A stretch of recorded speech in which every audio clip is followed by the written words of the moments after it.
If you get anything delivered to your house, this story is for you. Every package you receive or flower delivery, food order, it's going to cost you more because of a new Colorado law. It just took effect this month and includes the country's first ever delivery fee. CBS 4 has learned some cities are driving up costs even more by applying a tax to the fee. One of those cities is Aurora. CBS 4's Sean Boyd is there right now. And Sean, you looked into what other cities are doing.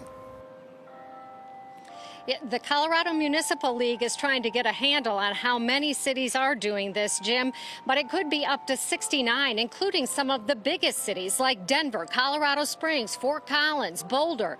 It comes as both the cost of living in Colorado and state government spending have hit all-time highs. One Aurora City Councilman says while he can't stop the state from issuing fees, he does plan to prevent the city from what he says is essentially taxing a tax.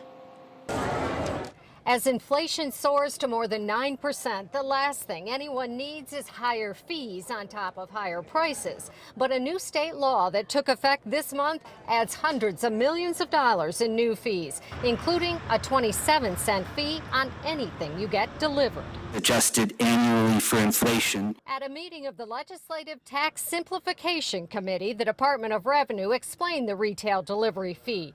That is anything but simple. It is possible that it will be subject to some home rule level city sales taxes because it's a fee and not a direct tax. That's an arguable point. It's frankly shocking to hear that there are cities like Denver and Aurora who could tax a tax. Not just could. In Aurora, they are taxing the delivery fee along with other fees. No matter how you look at it, it's double taxation and it doesn't make any sense, and it's something that needs to stop here in the city of Aurora. City Councilman Dustin Zvonek is already drafting an ordinance to do just that, while Michael Fields is suing the state to stop not only the delivery fee, but other fees in the new law that he says are unconstitutional.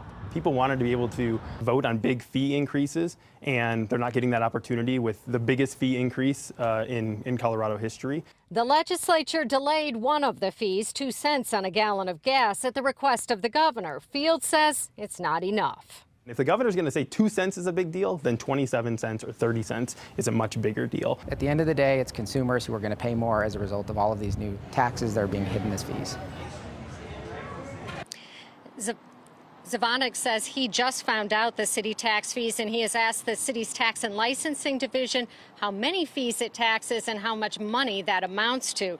The delivery fee is adjusted to inflation, which means it will go up next year. A study by Common Sense Institute found there are now more than $27 billion in state fees in Colorado, which amounts to $4,600 per Coloradan per year.